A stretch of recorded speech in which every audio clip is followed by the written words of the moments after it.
दोस्तों, स्वागत करते हैं हम आपका अपने YouTube चैनल आकाश की दुनिया में।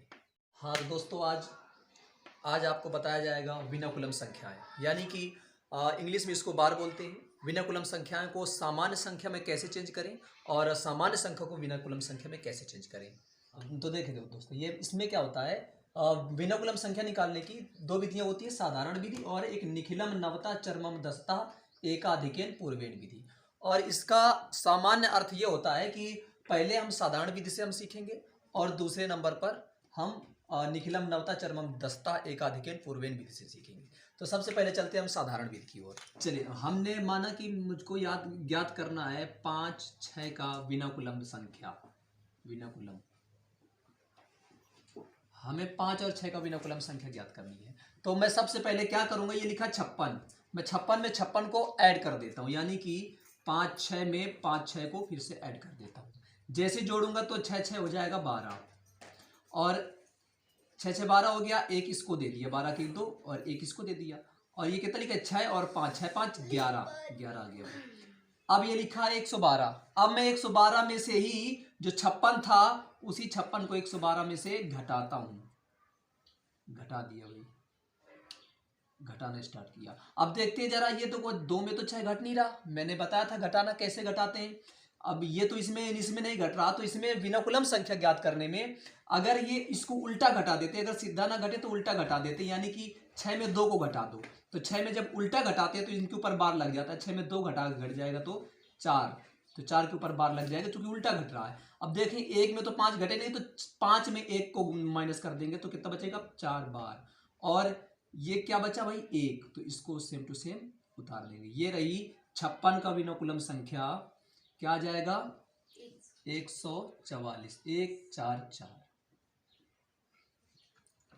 जैसा कि अभी तक हम लोगों ने देखा कि एक सवाल था, मैंने उसका विनाकुलम संख्या ज्ञात किया। ठीक उसी प्रकार मैं एक और विनाकुलम संख्या ज्ञात करता हूँ साधारण विधि से ही, और इसके बाद मैं आपको होमवर्क के रूप में एक क्वेश्चन दे दूंगा, उसका आप लोग साधारण विधि से पहले विनाकुलम संख्या निकालेंगे, तत्पश्चात मैं दूसरी विधि बताऊंगा। पहले देखते हैं एक और क्वेश्चन कर लेते हैं। मान लेते हैं यहाँ पर लिखा है 5 4 3, ये लिखा हुआ, इसका विनाकुलम संख्या ज्ञात करना है मुझको। तो बिल्कुल साधारण है, सिंपल सा है, बस इसी को ऐड कर देना है, यानी इसका विनाकुलम संख्या निकालने के लिए विनाकुलम संख्या इसी को ऐड कर दूंगा। 3 4 5 नीचे। अब मैं इसको ऐड कर रहा हूँ, 5 5 10, ये किसको दे दिया। अब ये क्या लिखा, 5 5 4 9, और ये 3 3 6 आ गया भाई। मैं इसी संख्या को यहाँ पर लिख देता हूँ, 690 लिखा हुआ। अब मैं मूल संख्या को 690 में घटाना स्टार्ट करता हूँ, 3 4 5। अब देखते हैं, अब देखो ये 5 में 0 उल्टा घट रहा है, तो मैं उल्टा घटा दो, जैसे उल्टा घटता है तो उसके ऊपर बार का चिन्ह लग जाता है, यानी वो संख्या विनाकुलम बन जाती है, यानी कि 5 के ऊपर बार लग जाएगा, ये उल्टा घटा दिए 0 को। अब देखो ये 9 में 4 सीधा घट रहा है तो सीधा लगा दिया, लेकिन इसके ऊपर बार नहीं लगा, चूंकि ये सीधा घटा। अभी देखिए 6 के नीचे 3 लिखा हुआ, 6 में 3 सीधा घट रहा है तो सीधा घटा दिया, और ये रही आपकी विनाकुलम संख्या 3 5 5 बार। देखिए कितनी साधारण विधि से आ गया ये सवाल। देखिए अभी इसका विनाकुलम संख्या ये आ गया। मैं आपको होमवर्क के रूप में एक क्वेश्चन दे रहा हूं, 4 3 2 8 5 3। इन दोनों संख्याओं का आप विनाकुलम संख्या निकाल कर कमेंट बॉक्स पर नीचे देंगे। और चलते हैं अब दूसरी विधि की तरफ। मजा आया भाई? तो अब देखते हैं, अब मैं अगली विधि की ओर लेके चलता हूं। आप लोग बड़ी साधारणतया और बड़ी सही सरल तरीके से बताया जाएगा। अब देखिए भाई, दूसरी विधि का नाम है निखिलम नवता चरमम दसता एकाधिकेन पूर्वेण विधि। जैसे निखिलम नवता चरमम दसता एकाधिकेन पूर्वेण विधि। तो देखिए, अब मैं क्वेश्चन लिखना प्रारंभ करता हूँ। लिखा है 4 3 8। इसका मुझे विनाकुलम संख्या निकालना है, निखिलम नवता चरमम दस्ता एकाधिकेन पूर्वेण विधि से।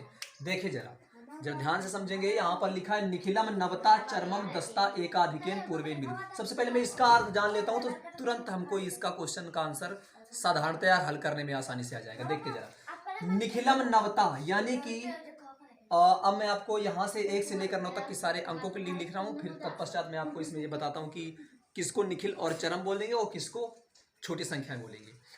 आज पहले के समय में 1 से लेकर सिर्फ 9 तक संख्याएं हुआ करती थी। 0 1 2 पहले 0 था नहीं, तो 1 2 3 4 5 6 7 8 और 9। देखें ये 4 5 से नीचे की तरफ की सारी संख्याएं छोटी संख्याएं मानी जाती हैं और 5 से 9 तक 5 से ऊपर यानी कि 6 से 6 7 8 ये सारी संख्याएं बड़ी संख्याएं मानी जाती हैं। 6 और ये 4 बड़ी संख्याओं में से यानी कि 6 7 8 9 इन्हीं 9 संख्याओं में से एक कोई निखिल संख्या बनती है तो कोई चरम संख्या बनती है। समझ आया भाई? अब देखें ये 6 7 8 ये निखिल या चरम संख्याएं बनेगी। अब देखते हैं जरा यहाँ पर निखिल संख्या किसको बोलेंगे, चरम संख्या किसको बोलेंगे। अब ये जो 5 होता है तो 5 को 5 ही लिखते हैं हर जगह पर। देखें भाई अब मैं एक ये क्वेश्चन लिख दिया। अब यहाँ पर ये साधारण सा क्वेश्चन है, बिल्कुल सिंपल सा। अब ये कह रहा है निखिलम नवता चरमम दस्ता, यानी कि जो निखिल अंक होता है उसको 9 में माइनस करते हैं और जो चरम अंक होता है उसको 10 में माइनस करते हैं। एकाधिकेन पूर्वेन यानी जो बड़ी संख्या होती है उसके बगल में यदि कोई छोटी संख्या लिखी हुई है तो उसको एकाधिकेन उसका एक अधिक कर देते हैं, यानी उसके ऊपर बिंदी लगा देंगे, यानी उसका एक अधिक कर देंगे। अब इस क्वेश्चन का मुझे विनकुलम संख्या निकालना है। मैं सीधा सीधा क्या करता हूँ, चरमम दस्ता निखिलम नवता, यानी कि ये निखिल अंक। अब ये सबसे 8 देखो, ये सबसे पहले लिखा हुआ है तो इसको चरम अंक बोलेंगे। ध्यान में रहे कि चरम अंक के बगल में दूसरा निखिल अंक नहीं हो सकता। अब यहाँ पर सबसे लास्ट में एक बड़ी संख्या है तो इसको चरम अंक बोलेंगे। क्या बोलेंगे भाई? चरम अंक। अब चरम अंक के बगल में देखो छोटी संख्या है तो छोटी संख्या ही रहेगी, लेकिन इसके बगल वाली लिखा है एकाधिकेन पूर्वेन। चरम और निखिल अंक के बगल वाला एक अधिक हो जाता है और ये भी छोटी संख्या है तो इसको ज्यों का त्यों लिखा रहने देते हैं। जैसे अब मैं इसको सॉल्व करता हूँ। चरमम दस्ता यानी चरम अंक को 10 में माइनस करना है। चरम अंक को 10 में माइनस करना है, यानी कि चरम अंक है 8 तो इसको 10 में माइनस करेंगे, क्या आ गया? 2 बार। चरम निखिल अंकों के ऊपर ही बार लगाएंगे, दूसरे अंक के नीचे नहीं। अब निखिलम नवता यानी कि अब निखिल तो है नहीं भाई, अब निखिल नहीं है तो उसका काम खत्म। अब देखें एकाधिकेन पूर्वेन, एक अधिक यानी चरम अंक के बगल में एक छोटी संख्या है तो इसको एक अधिक कर देंगे, यानी कि इसमें लग जाएगा ऊपर बिंदी। इसका मतलब क्या हो गया भाई? 4। अब देखिए ये छोटा आदमी है यानी छोटा है तो इसको ज्यों का त्यों लिखा रहने दिया। हो गया भाई 4 4 2 बार हो गया इसका विनकुलम संख्या। कितना साधारणतया सरल विधि से आगे। देखिए भाई अब मैं आपको बिल्कुल साधारणतया एक और क्वेश्चन, 3 क्वेश्चन बताऊंगा, 3 क्वेश्चन में क्लियर हो जाएगा। जैसे कि यहाँ पे लिखा होगा 3 4 9 8। चलो मैं इसको माइनस कर देता हूँ, हटा देता हूँ। अब देखें भाई ये लिखा हुआ है, ये देखो इसमें ये भी बड़ी संख्या, ये भी बड़ी संख्या, ये छोटी संख्या है। अब देखें 498 लिखा है, मुझको इसमें चरम अंक और निखिल अंक निकालना है और इन्हीं के ऊपर बार लगानी है। इसका यानी कि मुझको इसका विनकुलम संख्या निकालना है। तो विनकुलम कैसे निकाल लेंगे? बिल्कुल साधारणतया विधि। अब कहता है नियम जो हमारा कहे वही करना है। निखिलम नवता, तो निखिलम का हमेशा पहला अंक चरम अंक होता है, बगल वाला निखिल अंक होता है। तो पहला अंक इधर से क्या है? 8, तो 8 कौन होगा? चरम अंक। और बगल में क्या है? निखिल, यानी बड़ा आदमी है बगल में तो इसको भी निखिल बोलेंगे, चरम नहीं बोल सकते। मैंने बताया पहले ही कि चरम के बगल वाला चरम अंक नहीं हो सकता। अब देखें ये चरम के बगल वाला चरम नहीं हो सकता तो निखिल अंक है, बड़ा आदमी है, तो बस चरमम दस्ता निखिलम न एकाधिकेन यानी इसका एक अधिक करना है। क्योंकि ये जो बड़े लोग होते हैं तो बड़े लोगों के बगल में यानी बड़ा अक्षर के बगल में छोटा अक्षर होता है तो उसको एक अधिक कर देते हैं। जैसे देखते हैं ये क्या लिखा? चरम अंक। चरम अंक कितने में घटेगा भाई? चरमम दस्ता, 10 में माइनस किया, क्या आ गया? 2 बार। अब निखिलम नवता, इसको 9 में माइनस करेंगे तो क्या आ जाएगा? 0। 0 के ऊपर बार लगाओ या न लगाओ चलेगा। अब देखते हैं भाई, मैंने लगा दिया, कोई बात नहीं। अब यहाँ पे क्या है? छोटा आदमी, ये छोटा अक्षर है तो इसको क्या किया? एक अधिक, एकाधिकेन पूर्वेन। इनके पूर्व में क्या लिखा है? एक अधिक लिखा, तो इसको क्या कर देंगे? एक अधिक कर दिया। हो गया इसका विनकुलम संख्या। That's all. चले देखिए अब नेक्स्ट क्वेश्चन। अब मैं एक और क्वेश्चन बता दे रहा हूं ताकि आपको बिल्कुल हर तरह का डाउट क्लियर होता चले।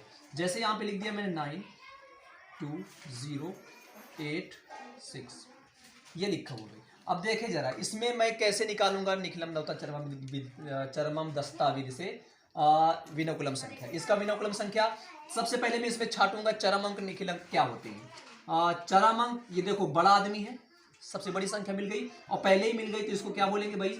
चरम अंक बोलेंगे। अब इसी के बगल में क्या? ओ फिर से बड़ी संख्या मिल गई, इसको क्या बोलेंगे? निखिल। अब देखिए ये छोटा अंक है तो इसको छोटा ही रहने देंगे, इसका एक आधिकेन कर देंगे, एक आधिकेन पूर्वेन। समझ आया भाई। अब देखें यहाँ पे क्या लिखा हो भाई, 2 लिखा। अब ये सिर्फ अपने इनके बगल वाला ही एक ही अधिक होता है, दूसरे नंबर का अधिक नहीं होगा। तो 2 का कोई ही वाली नहीं होगी, उसको ज्यों का त्यों लिखा रहने देंगे। और फिर से मिल गया हमको चरम अंक। समझ आया। चूंकि चरम अंक मिल गया, सबसे पहले चरम अंक, फिर निखिल, फिर छोटा, फिर छोटा, फिर से चरम अंक मिला। अब इसके बगल में यदि बड़ा होता तो वो निखिल माना जाता और चरम नहीं माना जाता, या फिर छोटा आदमी माना जाता। अब देखे भाई यहाँ पर क्या लिखा है, 6 को कितने में माइनस करेंगे, चरमम 10 में माइनस किया कितना आ गया, 4 बार। अब निखिल अंक है, देखो बड़ा है तो इसके ऊपर भी बार लगेगा। निखिलम 9 में घटेगा तो कितना आ जाएगा, 1 बार। अब ये 0 लिखा है, एक अधिकेन निखिल के बगल में लिखा तो इसका एक अधिक हो गया, क्या हो गया, 1। इसके ऊपर बार नहीं लगाएंगे चूंकि ये छोटा आदमी था। अब ये ज्यों का त्यों लिखा रहने दिया। अब ये क्या लिखा, फिर से मिल गया चरम अंक। चरम अंक कितने में माइनस होता भाई, तो ये 10 में माइनस होता। 10 में 9 घट जाएगा, कितना बचेगा, 1 के ऊपर बार लग गया। अब ये बगल वाले को दिया करते हैं, यानी कि ये इसके बगल वाला एक अधिक हो जाएगा तो यहाँ पर कुछ नहीं है, तो यहाँ पर एक अधिक होगा तो क्या बन जाएगा भाई, यहाँ पर 0 रहा होगा तो 0 को दे देगा तो क्या बन जाएगा, यहाँ पर 1 हो गया इसका विनाकुलम संख्या। तो इसका विनाकुलम संख्या क्या निकल के आ गया भाई, ये निकल के आ गया। That's all. हाँ तो फिर देखिए, अब मैं इसके आगे वाला सवाल आपको दूसरी विधि से भी एक क्वेश्चन दे रहा हूँ होमवर्क के रूप में। इसको आप सॉल्व करिएगा और देखते हैं, बिल्कुल सरल विधि से आ जाना चाहिए। मैं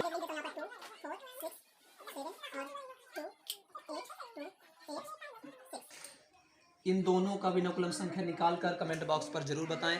हाँ तो देखें, अब ये इसमें ऐसा सिस्टम है कि यह वैदिक गणित बहुत ही सरल है और विनाकुलम संख्या था। मैं आपको बता दूं कि बहुत ही साधारण तरीके से हर एक कोई भी क्वेश्चन को बहुत ही सरल तरीके से सॉल्व किया जा सकता है। इसको हर भारतीय को इस गणित को फॉलो करना चाहिए मेरे उम्मीद से, क्योंकि वैदिक गणित है ये हमारे भारत देश की भारतीय मूल गणित है और इसी को ही सबको फॉलो करनी चाहिए। और मैं कोशिश करूंगा कि सरल से सरल सवाल बताने का प्रयत्न किया जाए यहाँ पर, और अपने देश के छोटे छोटे बच्चों को सिखाने का प्रयत्न किया जाए। ये वीडियो जितना हो सके ग्रामीण क्षेत्रों में पहुंचाने का प्रयत्न किया जाए, ताकि सारे गांवों के बच्चे फास्ट हो सके कैलकुलेशन जोड़ घटाने पर। जय हिंद दोस्तों।